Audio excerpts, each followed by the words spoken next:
Queridos, nós vamos abrir a palavra de Deus no Evangelho de Cristo, conforme o registro de João, capítulo 21. João, capítulo 21.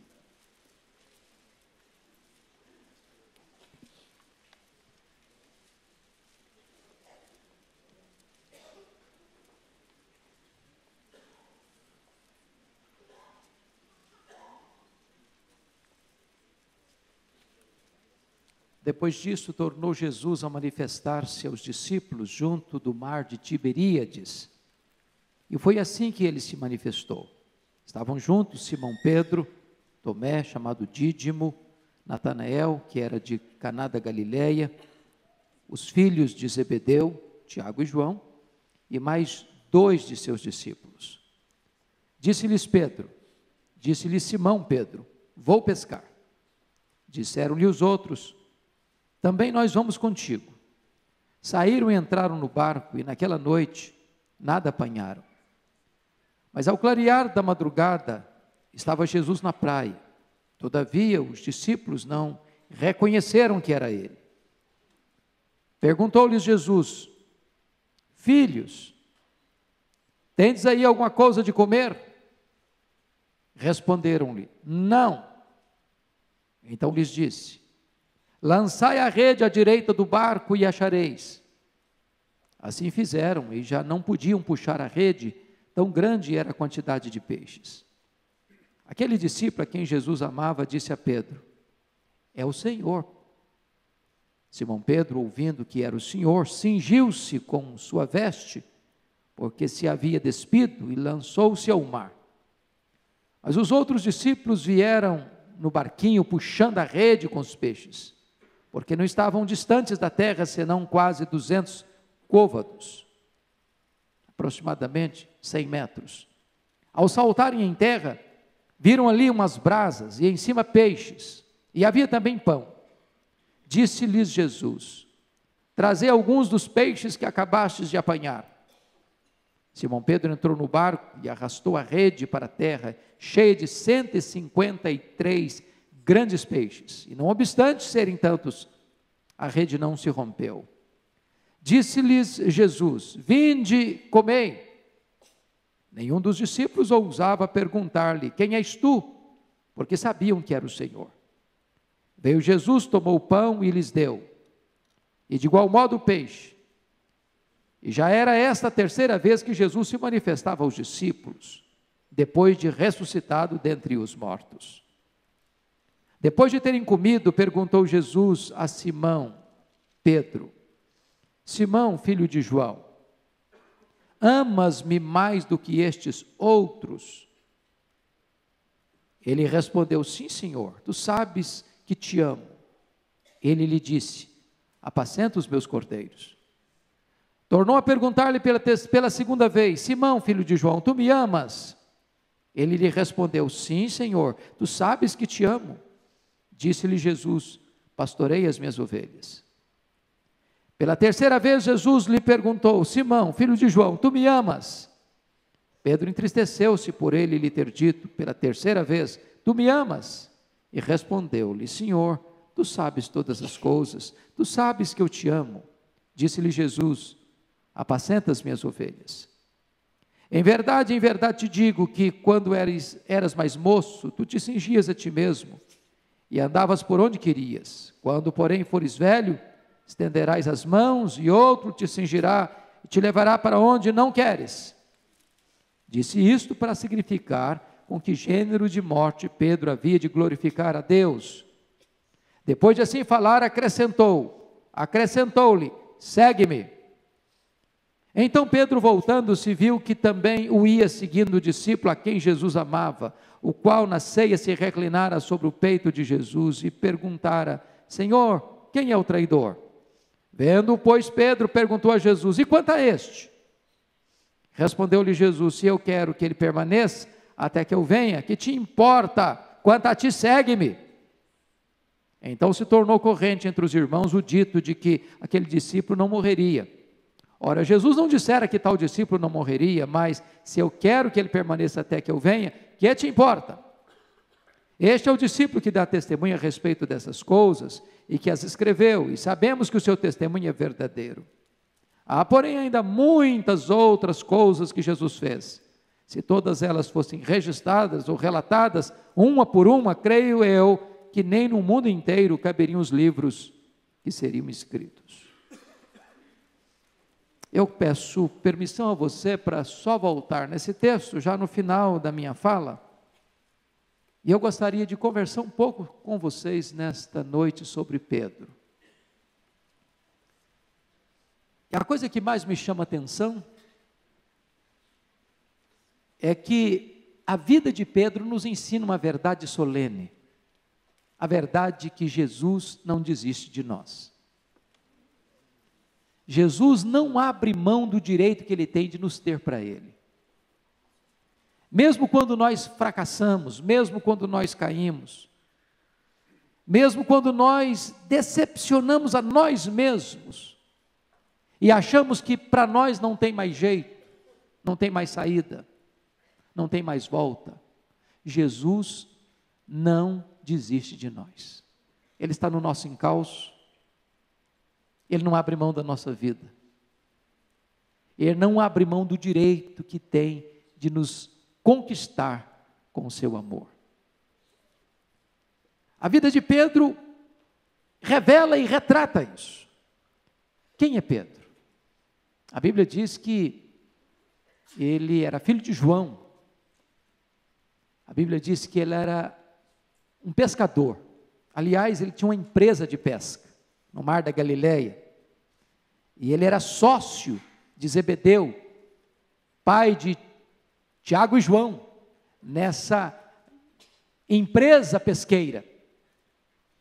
Ele era irmão de André, ele era de Betsaida, era casado e morava em Cafarnaum. Ele era um homem letrado, é bem verdade, mas um homem que tinha um espírito de liderança notório. Desde que ele aparece no grupo dos apóstolos, sempre o nome dele vem em primeiro lugar, talvez pelo seu espírito de liderança natural entre o grupo. Ele foi líder antes da sua queda e continuou sendo líder depois da sua restauração. A Bíblia nos informa que o seu irmão André era um dos discípulos de João Batista. E certa feita, quando Jesus passava por João Batista, André deserda das fileiras de João Batista e passa a seguir a Jesus. E ao encontrar-se com Jesus, André vai ao seu irmão Pedro e diz: nós achamos o Messias, e leva o seu irmão Pedro a Cristo. Um dos primeiros episódios que nos chama a atenção na vida desse homem, está registrado lá em Lucas 5, diz a Bíblia que Jesus, que ensinava à beira-mar, até porque aproveitava o aspecto da água como espelho para projetar a sua voz, chega e tem 2 barcos à beira do mar, e Jesus entra no barco de Pedro, e pede para Pedro afastar o barco um pouco da praia, para de lá de dentro do barco se dirigir à multidão. Tendo Jesus se dirigido à multidão, agora se volta para Pedro e diz: Pedro, faze-te ao largo, e lança as redes para pescar. E Pedro responde para Jesus: Senhor, nós trabalhamos a noite toda, não pegamos nada, o mar não está para peixe. Desse negócio aqui entendo eu. Eu acho que vai ser um desperdício de tempo e de energia. Mas de repente, acende na sua alma um lampejo de fé, e ele responde: mas, sob a tua palavra, eu lançarei as redes. E quando ele lança as redes, diz a Bíblia que muitos peixes começam a saltar, tanto peixe, que a rede não suporta e começa a romper, e é preciso trazer o outro barco que ficara na praia, para comportar tantos peixes, e todos os 2 barcos ficaram cheios, a ponto de quase ir a pique, de tanto peixe que havia. Quando Pedro percebe isso, ele nota que ele não está diante de alguém comum, e ele larga as redes para lá, corre aos pés de Jesus, se prostra e diz: Senhor, afasta-te de mim, vai embora de mim, eu não sou digno de estar na tua presença, eu sou um pecador. E Jesus olha para ele e diz: Pedro, não temas, a partir de hoje, eu te farei um pescador de homens. E Jesus começa a caminhar com ele, a investir nele, a trabalhar com ele.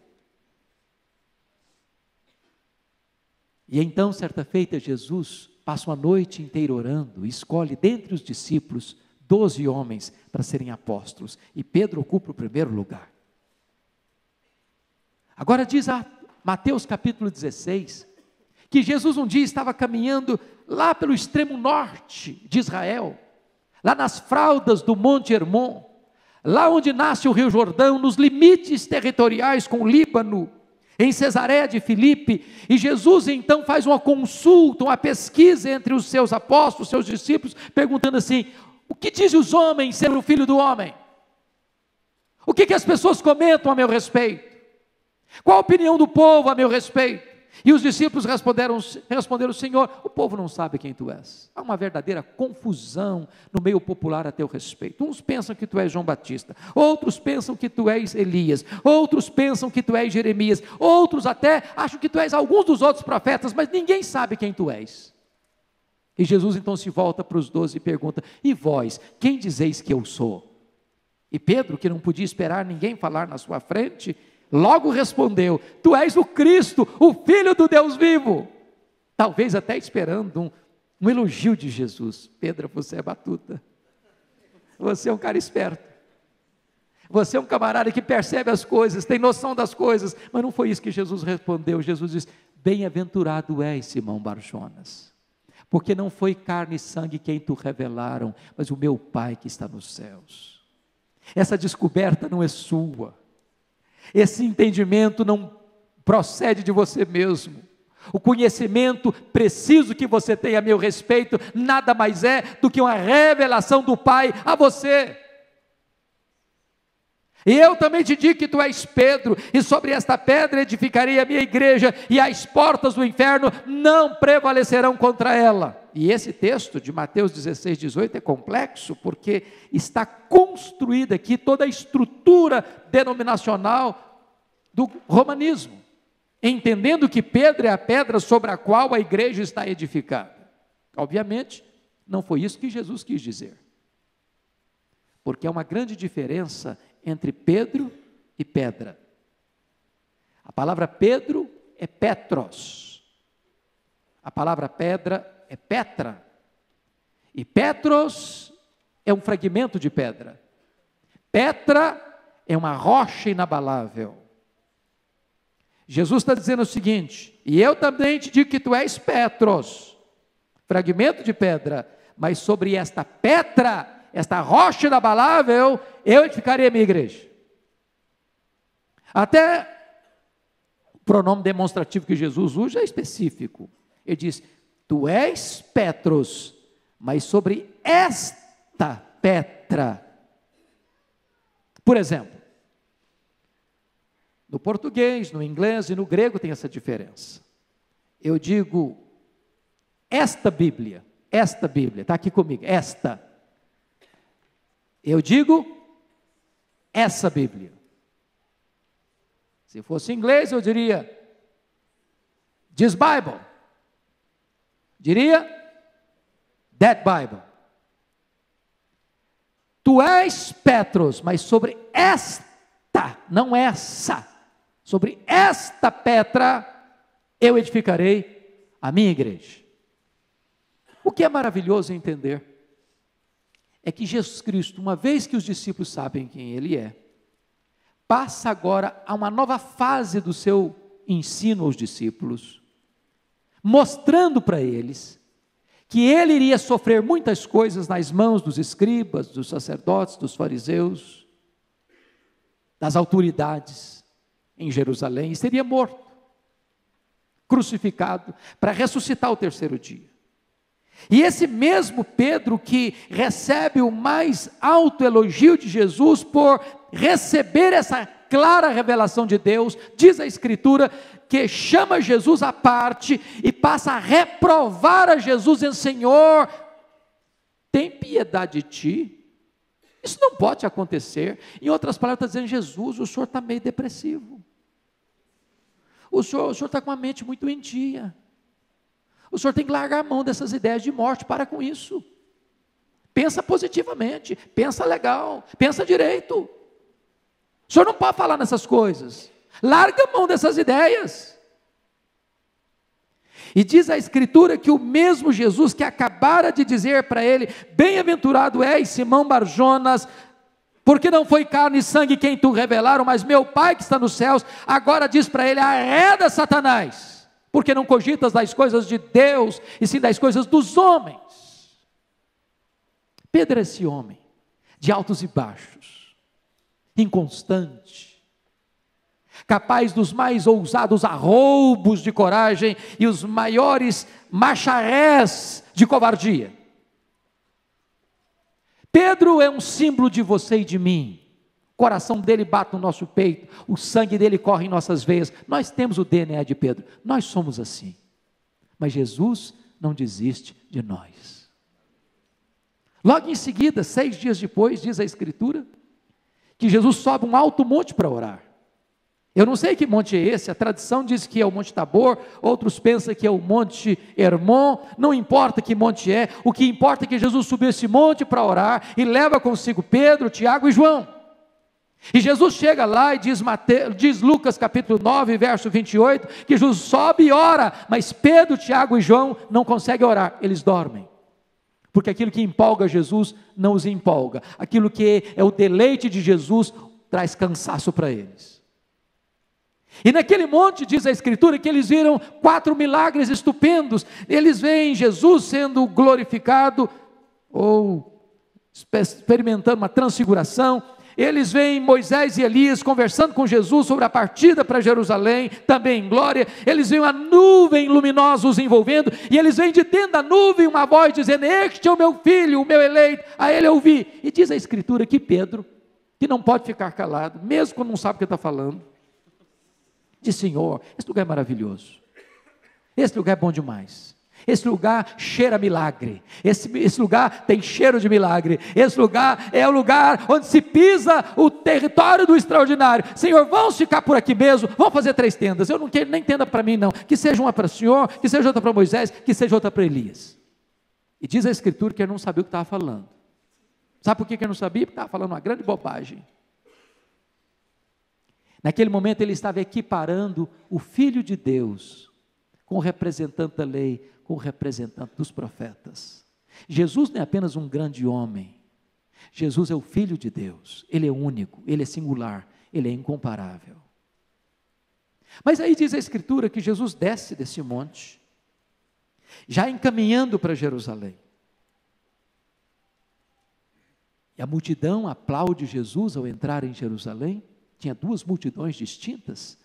A primeira multidão que vinha da Galileia, a segunda multidão, uma multidão que vira o milagre da ressurreição de Lázaro, e havia uma terceira multidão hostil a Jesus em Jerusalém.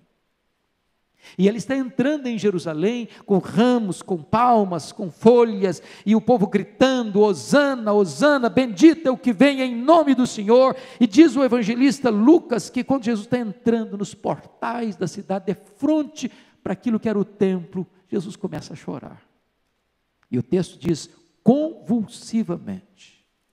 A partir daí, Jesus deixa a multidão de lado, não se dirige mais à multidão, não ensina mais à multidão, e Jesus vai se concentrar apenas aos seus discípulos, lá no cenáculo.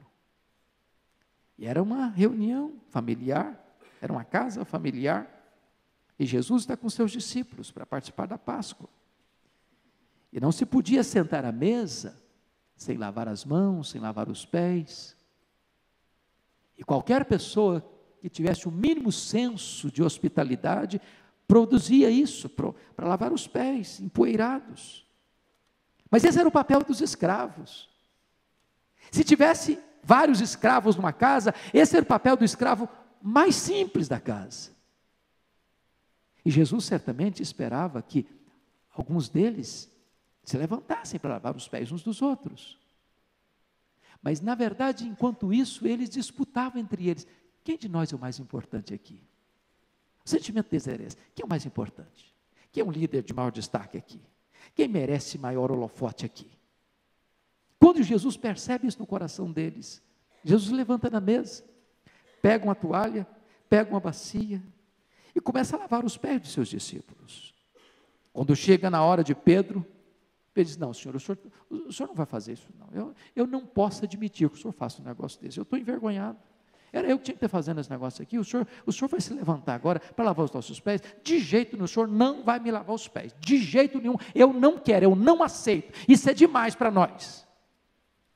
Aí Jesus diz: Pedro, se eu não lavar os seus pés, você não tem parte comigo. Ah, Jesus, então, o negócio comigo é 8 ou 80, então o senhor me dá um banho, que já que o senhor quer lavar, então lava tudo uma vez. Aí Jesus: não, Pedro, você não está entendendo, meu filho. Vocês já estão todos limpos, exceto um aí que não está limpo, não. No mais, vocês estão limpos, você precisa lavar só os pés. O que Jesus está querendo dizer é o seguinte: quando eles estavam todos limpos, está se referindo à justificação, à conversão. Acontece uma vez só, não precisa repetir isso. Agora, quanto a lavar os pés, a purificação contínua, diária, isso tem que ser feito. Todo dia, todo dia, todo dia, todo dia. Ali Jesus fala com eles sobre o amor. Ali Jesus consola-os na hora da aflição deles. Sabe o que me chama a atenção, pastor Arival? Lá no capítulo 14 de João, Jesus conforta o coração daqueles homens atribulados. Não se turbe o vosso coração. Mas quando você lê no capítulo 12, quem é que está com o coração turbado? É Jesus. É Jesus quem está aflito. É Jesus quem está angustiado. É Jesus quem sabe o que vai fazer daqui a pouquinho indo para a cruz. É Jesus que tem consciência de que Ele, sendo santo, santo, santo, far-se-ia pecado por nós. Mas aquele que está aflito se torna agora o consolador. E vai falar da casa do Pai, vai falar da sua segunda vinda, vai falar de que Ele é o caminho para o Pai. Vai prometer o outro consolador, vai orar por eles. E depois dessa oração, diz a Escritura que Jesus está saindo do cenáculo, a caminho do jardim do Getsêmani. E de repente ele para e diz para os discípulos assim: nesta noite, todos vós vos escandalizareis comigo. Como está escrito: ferirei o pastor e as ovelhas ficarão dispersas. Aí Pedro olha para Jesus e diz: Senhor, deixa eu dizer uma coisa aqui. O senhor não me conhece direito. Jesus, eu sou batuta. Jesus, olha, o negócio é o seguinte: a corda não rói do meu lado, não. Eu sou um galileu. E olha, eu nem acredito nos demais que o senhor tem, não. Acho que esses outros aí, na hora do pega mesmo, pega firmeza, eles vão te abandonar. Mas eu, de jeito nenhum. Ainda que todos te abandonem, eu jamais. Fique bem claro, Jesus, eu sou melhor do que os outros. Eu te amo mais do que os outros. Eu sou mais leal do que os outros. Pode acontecer o que acontecer, eu estou do teu lado, conta comigo.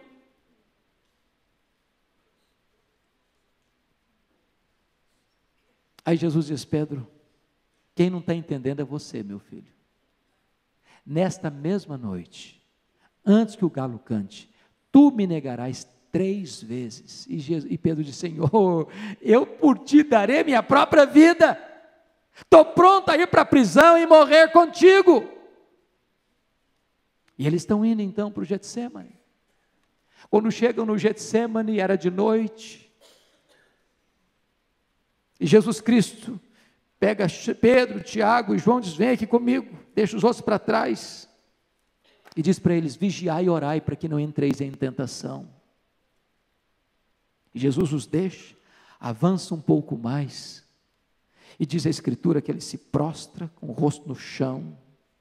E começa a orar, e começa a chorar, segundo Hebreus 7:5. E ele chora, e ele ora, ele ora, ele chora. E ele clama a Deus: Deus, passa de mim este cálice, Pai, passa de mim este cálice, mas se não é possível passar de mim este cálice, seja feita a tua vontade. E depois ele volta e os discípulos estão dormindo. E Jesus não se dirige a Pedro, Tiago e João, Jesus se dirige a Pedro: Pedro, nenhuma hora pudeste vigiar comigo? Vigiai e orai, para que não entreis em tentação, a carne é fraca, o espírito está pronto, fique firme, Pedro. E diz a Bíblia que Jesus volta e dobra-se de novo, e ora e chora, e ora e chora, e ora e chora, e coloca diante de Deus a mesma causa: Pai, se não é possível passar de mim este cálice, que sem que seja feita a tua vontade, eis-me aqui, Senhor. E volta, e eles estão dormindo de novo. E eles: ainda dormis e repousais. E volta, e ora, e chora, e ora, e chora, e ora, e chora, e volta, e estão dormindo outra vez. Jesus Cristo, os acordes, levantai, vamos-nos, eis que o traidor se aproxima. E quando Pedro acorda, assustado, o jardim está iluminado. Diz a Bíblia que Judas Iscariotes está liderando uma turba, armada até os dentes, para prender a Jesus. E eles pegam não apenas os guardas do templo, mas também soldados romanos. Era um grupo de pelo menos umas 600 pessoas que invadem aquele jardim, com tochas, com espadas, com paus, com porretes. E Pedro, meio assustado, sem saber bem o que está acontecendo, meio ainda sonolento, pega a sua espada e decepa o olho de Malco, porque ele era ruim de pontaria. E se Jesus não tivesse curado a orelha de Malco, talvez tinham 4 cruzes no Calvário. Lançam mão de Jesus. E diz a Escritura que todos fogem. E Pedro começa a seguir Jesus de longe. Ele não tem coragem de abandonar Jesus, mas também não tem coragem de ficar perto de Jesus. Ele fica nesse lusco-fusco. Quando levam Jesus para a casa do sumo sacerdote, ele consegue, junto com João, dar um jeito de entrar na casa do sumo sacerdote, e ele está lá, numa fogueira, se aquecendo. Quando chega a porteira da casa, diz: não, você é um dos deles, você é discípulo dele. E diz Mateus, que ele nega isso, dizendo: eu não conheço esse homem, não sei do que você está falando. Daqui a pouquinho passa outro alguém, diz: não, você é um dos deles sim. E diz a Escritura lá em Mateus, que ele não apenas nega, agora ele jura: eu juro que eu não sei quem é esse homem. E aí de repente passa alguém que era parente do Malco, que ele cortou a orelha, diz: não, o seu modo de falar, coitado, ele não conseguia ficar calado em hora nenhuma, e o sotaque nordestino dele, de Galileu, era muito notório, não, o teu modo de falar te denuncia, tu és um dos deles, sim. E diz o texto agora, que ele não apenas nega, ele não apenas jura, ele começa a praguejar, ele começa a blasfemar: eu não sei que esse homem deixe em paz.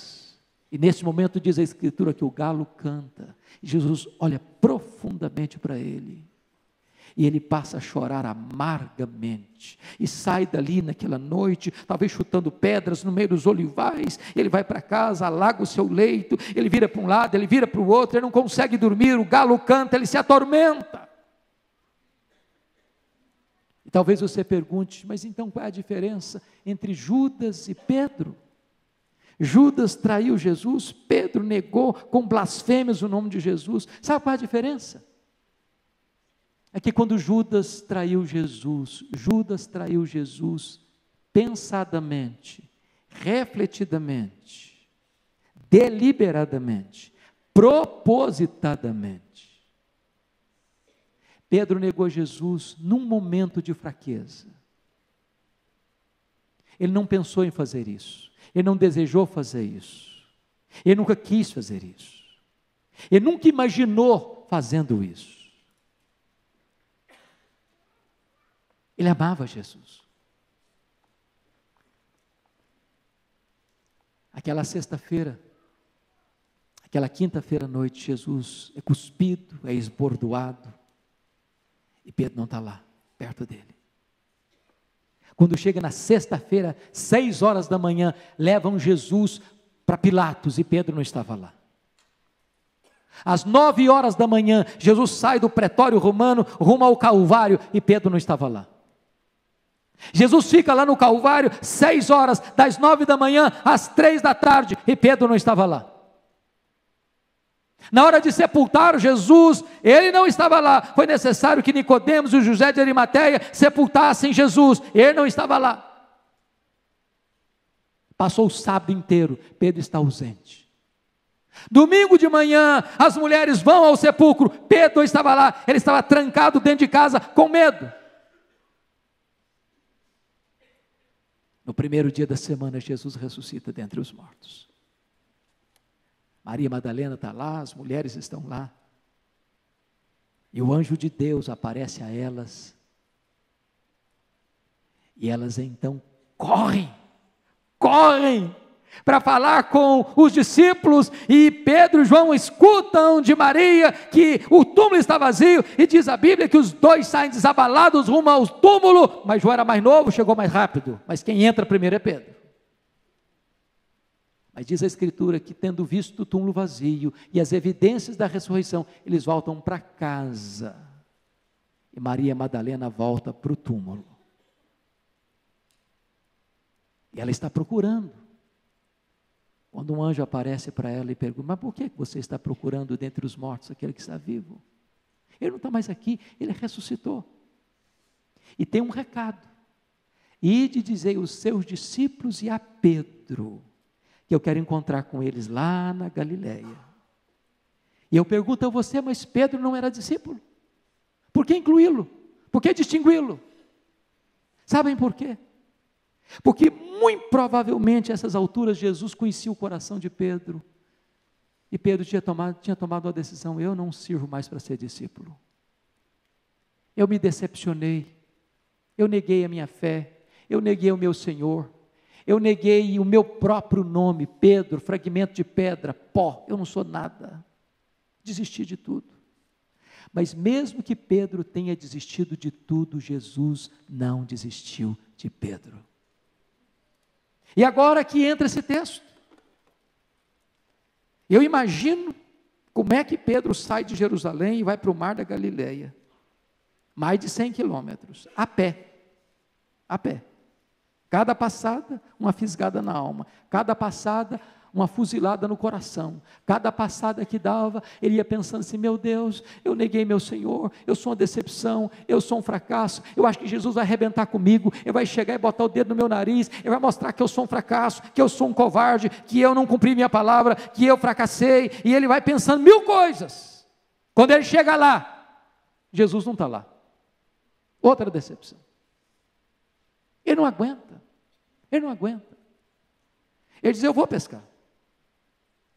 E preste atenção no que está acontecendo aqui. Os outros disseram: nós vamos contigo.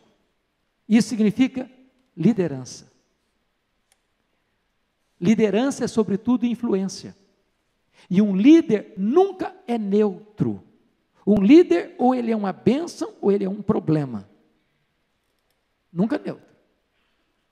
Porque Pedro era um líder, os outros disseram: não, nós vamos com você, vamos pescar. E no meu entendimento, embora alguns escritores, alguns autores acham que eles foram pescar uma coisa boa, porque eles precisavam trabalhar, porque não queriam ficar lá ociosos, porque não queriam perder tempo, precisavam se sustentar. No meu entendimento, quando ele diz: eu vou pescar, ele está dizendo o seguinte: eu vou voltar para a minha vida anterior. Chega, não dá mais para mim. Vou voltar para as redes.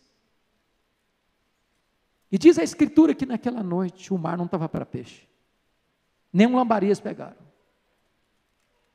Quando o camarada se afasta de Deus, nem para pescador serve mais, nada dá certo, a vida dele começa a ficar enrolada. Jesus afugentou os peixes,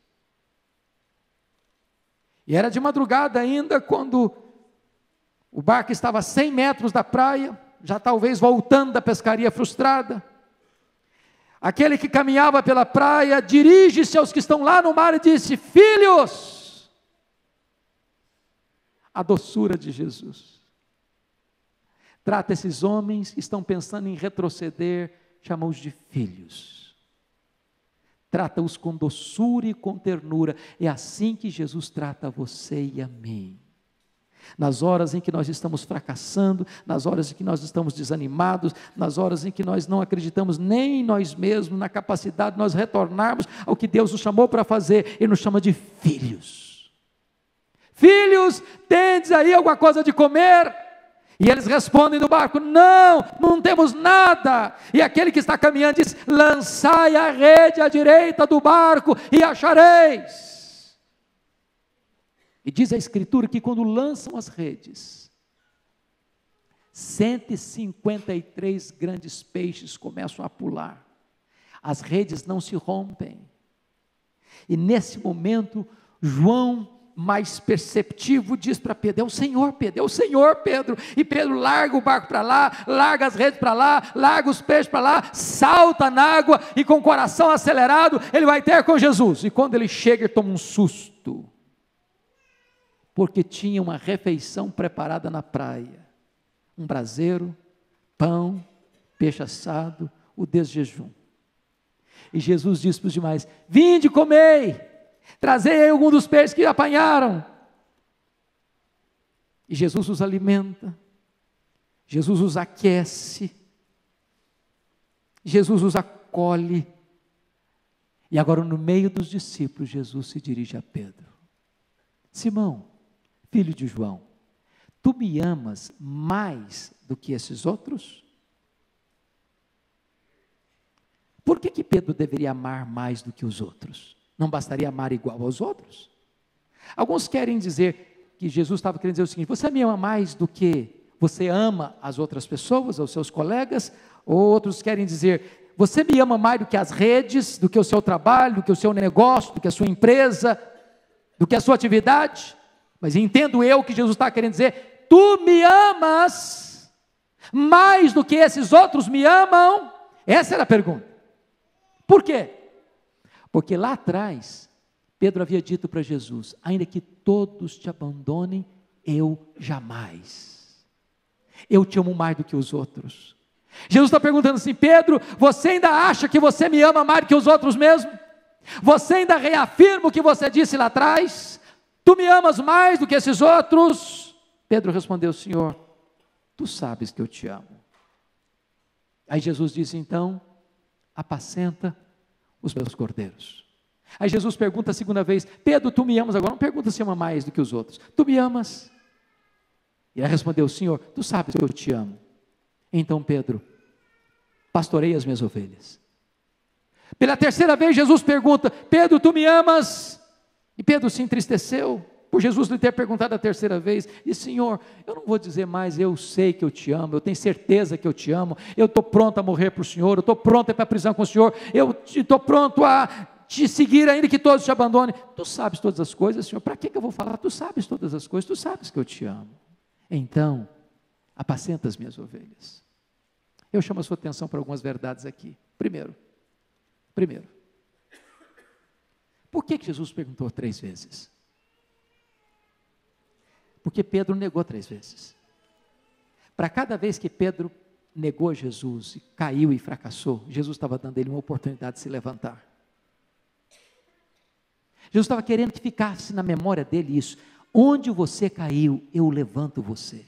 Onde você fracassou, eu restauro você. Onde você frustrou você mesmo, eu quero que agora você possa reafirmar o seu amor por mim. Segundo, Jesus usa aqui um jogo de palavras interessantes. Você sabe que há várias palavras no grego para amor. A palavra ágape, a palavra filéu, a palavra storge, a palavra eros. Mas aqui Jesus pergunta para ele com amor ágape: você me ama com amor ágape? Amor sacrificial, agapasme. Pedro não respondeu a mesma coisa. Pedro respondeu com amor filéu: eu gosto do Senhor, filose. Aí Jesus pergunta a segunda vez: agapasme. Pedro respondeu do mesmo jeito: não, eu gosto do Senhor, filose. Quando Jesus faz a terceira pergunta, Jesus vai usar o mesmo verbo que Pedro tinha usado: fileis-me, você me ama então com amor filéu? Pedro respondeu consistentemente: filose, eu apenas gosto do Senhor. Sabe o que ele está demonstrando aqui? Humildade.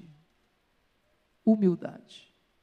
E a humildade é a porta de entrada da restauração. Mas veja você como Jesus é maravilhoso, porque ele vai restaurar a vida de Pedro, vai restaurar a memória de Pedro. O único lugar no Novo Testamento que aparece a palavra braseiro é lá onde Pedro negou Jesus, e aqui onde Pedro é restaurado por Jesus. Jesus cria a cena para levantar na mente de Pedro o mesmo cenário onde caiu. É o cenário que Jesus quer levantá-lo e restaurá-lo. Mas olha você, outro gancho importante: no lugar que Jesus chamou Pedro para ser pescador de homem, foi numa pescaria milagrosa. Lancei as redes.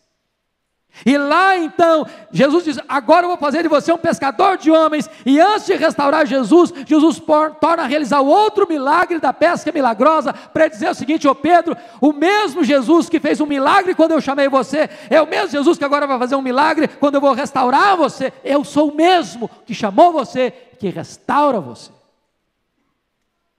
Mas notem vocês que Jesus não está apenas restaurando a vida de Pedro, Jesus está restaurando também o ministério de Pedro. Porque Jesus 3 vezes vai dizer: apacenta os meus cordeiros, pastorei as minhas ovelhas, apacenta as minhas ovelhas. Quando ele diz, apacenta os meus cordeiros, a palavra apacentar, aí é muito interessante. É a palavra bosque. E cordeiro são os tenros, são as crianças. Jesus está dizendo o seguinte: meu filho, eu quero que você entenda que eu estou chamando você para cuidar do meu rebanho.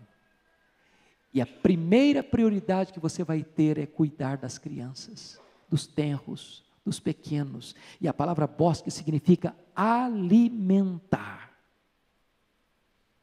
Dê o primeiro leite, dê a papinha, cuide deles como alguém importante para mim, como pessoas tenras para mim, como um cordeirinho.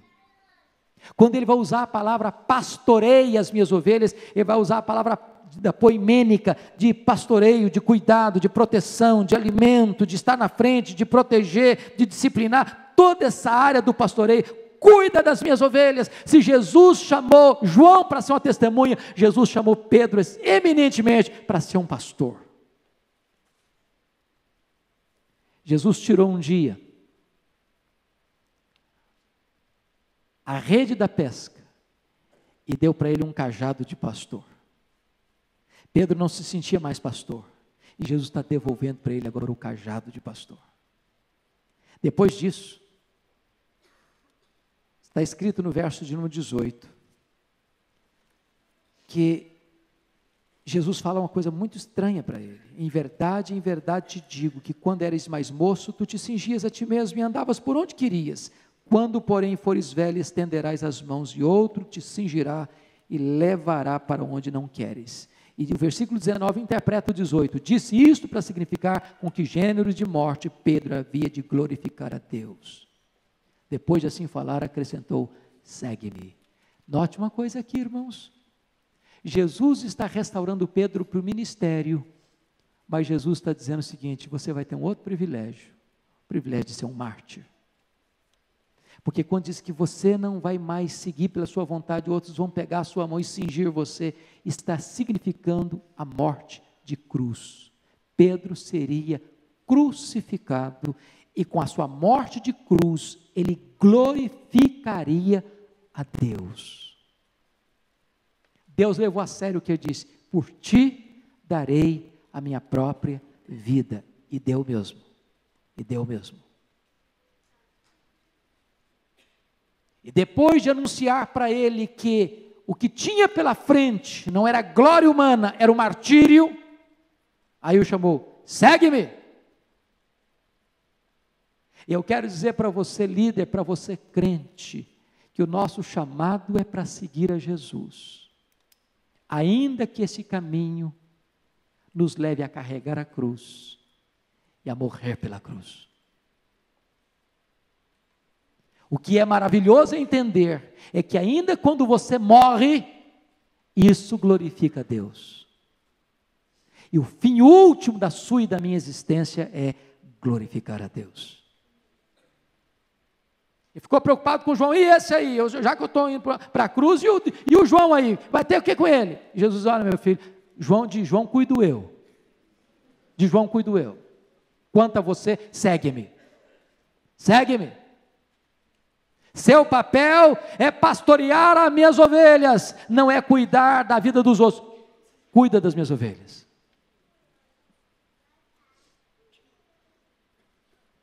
Diz a Escritura que a partir daí, meus irmãos, Pedro vai ser restaurado por Jesus. E eu quero concluir dizendo que muitos escritores pensam que o capítulo 21 foi um acréscimo ao Evangelho de João mais tarde. Estava conversando agora há pouco com o pastor Arival, discordamos frontalmente disso. Achamos que o capítulo 21 termina de maneira muito sublime este evangelho, porque se não tivesse o capítulo 21 de João, eu não entenderia como esse Pedro, que estava terminando o ministério dele fracassado, poderia agora começar o livro de Atos como grande líder, que haveria de ser cheio do Espírito Santo, e pregar com tamanho poder no dia de Pentecostes, que quase 3.000 pessoas são convertidas, e este homem que prega com poder, este homem que enfrenta as autoridades, este homem que enfrenta a chibata, este homem que enfrenta a morte, este homem que vai para a prisão, e este homem que sabe que Deus está no controle, recebe poder para curar os enfermos, até a sua sombra tem poder para curar os enfermos. Aquele homem que recebe poder para ressuscitar os mortos, é um homem que revoluciona o mundo, porque mesmo depois de cair, Jesus o levantou, Jesus o restaurou, Jesus devolveu a ele o seu ministério, e Jesus o capacitou para fazer uma grande obra. Quem sabe você aqui nesta noite já pensou em desistir? Quem sabe você já está com a mochila nas costas, voltando para trás?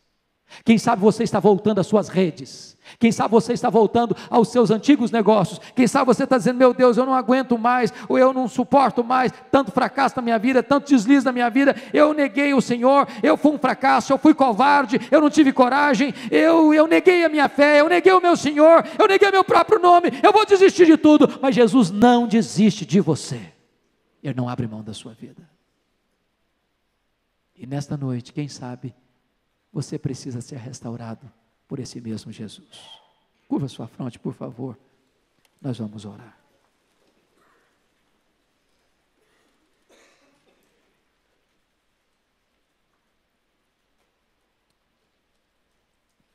O que Jesus fez com Pedro, Ele pode fazer com você. Como Ele não desistiu de Pedro, Ele não desiste de você. E nesta noite eu quero orar por você por alguns motivos. Primeiro, quem sabe você é filho da igreja, filho de crente. Quem sabe você já passou a sua infância na igreja, a sua adolescência na igreja, mas hoje você está desviado, e você veio aqui hoje, e Jesus quer restaurar a sua vida. Segundo lugar, talvez você está aqui hoje, você até frequenta a igreja, domingo após domingo, até aluno da escola dominical, mas lá no seu coração você está desviado de Deus. Você sabe disso, Deus sabe disso, e hoje Jesus quer que você seja restaurado. Terceiro lugar, talvez alguns de vocês aqui vêm para a igreja domingo após domingo, mas vocês já foram pessoas envolvidas na igreja, engajadas na igreja, na liderança da igreja, no trabalho da igreja, e hoje você quer ser apenas um mero espectador. Hoje Jesus está aqui para devolver a você o seu ministério. Devolver a você o seu ministério. Você voltar à linha de frente. À linha de frente.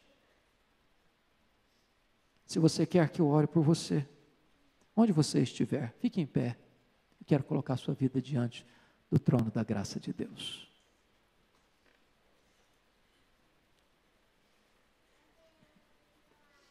Deus está neste lugar. E Ele é poderoso para fazer coisas grandes no nosso meio. Pastor Arival, o pastor da igreja, ore por nós, por favor. Senhor Deus, obrigado por essa palavra tão preciosa de restauração.